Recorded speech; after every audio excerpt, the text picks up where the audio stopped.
This time around, we'll compare the OnePlus Nord 2T versus OnePlus Nord 2. The OnePlus Nord 2T and Nord 2 are technically a mid-range smartphone, but it's quite powerful, and it comes with MediaTek's most powerful SoC. Comparing these two will be quite interesting. They are quite similar from the appearance perspective, and come with very similar software. I will also tell you whether the new generation of the smartphone is worth your attention, or whether it is worth stopping at the OnePlus Nord 2 version. They have a large number of common features and specs, but do differ in that regard quite a bit. The thing is, the OnePlus Nord 2T is quite a bit more expensive in comparison, so it will be interesting to see if it's worth it. We'll let you decide that based on the content of the comparison. Let's start the OnePlus Nord 2T versus OnePlus Nord 2 comparison, shall we? The OnePlus Nord 2T looks very similar to the Nord 2. There is a rectangular camera housing on the rear with two larger prominent lenses, and one smaller lens below with the flash adjacent to the smaller lens. An alert slider and power button are on the right edge, while the volume rocker is on the left. A punch-hole singular front camera is positioned in the top left corner of the flat display, and it offers no official IP rating.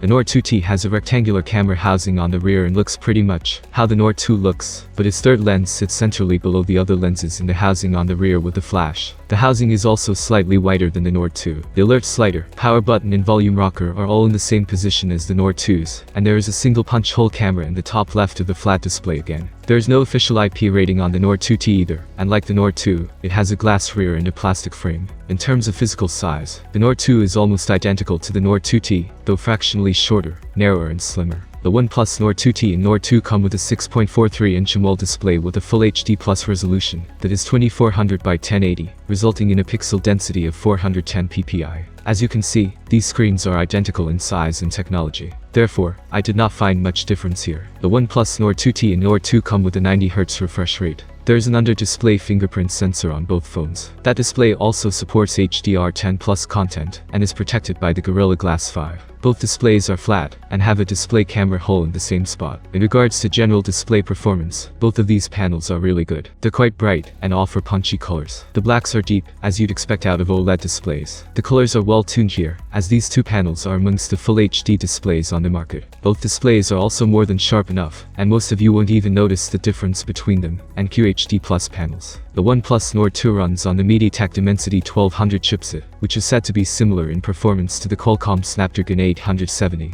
It is supported by up to 12 gigs of RAM and up to 256 gigs of storage. The OnePlus Nord 2T runs on the flagship Dimensity 1300 chipset, supported by up to 12 gigs RAM and up to 256 gigs of storage. Judging by the results of benchmark tests, it is not difficult to say that the difference in performance of both processors is not very big.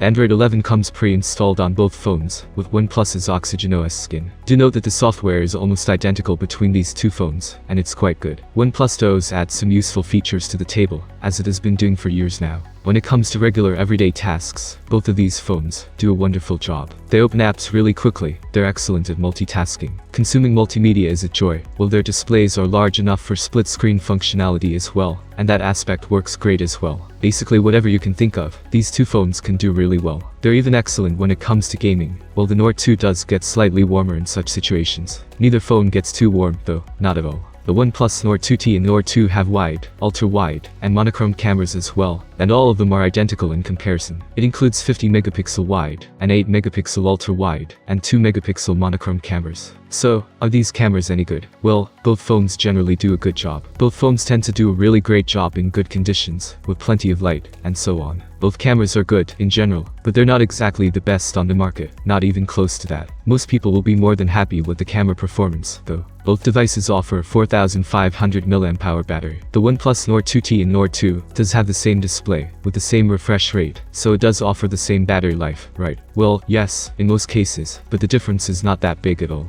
Neither of the two phones offer stellar battery life though. The battery life will depend on your usage, of course, but we've been able to get around 6 hours of screen on time. Do note that gaming will reflect negatively on battery life, and will most likely push you under the 6-hour screen on time mark. Most users will find these two phones more than enough to get them through the day, though. In case that doesn't end up happening, though, you'll be glad to hear that both phones offer really fast charging. OnePlus Nord 2 included 65-watt fast wired charging support, but Nord 2T received 80-watt. This charging can get you from 1 to 100% in only half an hour. This charging is considerably faster than anything Samsung and Apple have to offer at the moment. The Nord 2T and Nord 2 do not offer wireless charging. The OnePlus Nord 2T and the Nord 2 share a number of similarities, including appearance, display, RAM, storage options and battery capacities. The Nord 2T has a slightly better chipset than Nord 2. It's likely to be the camera department that offers the real identical sensors between these two models though. The OnePlus Nord 2T starts at $399 in China, while the Nord 2 starts just shy of $327, so there's that to consider too. In general, I did not observe big differences between smartphones, except for performance, which was almost identical. And what do you think? Which of these smartphones is better? Write your opinion in the comments below. Have a good day, and see you soon.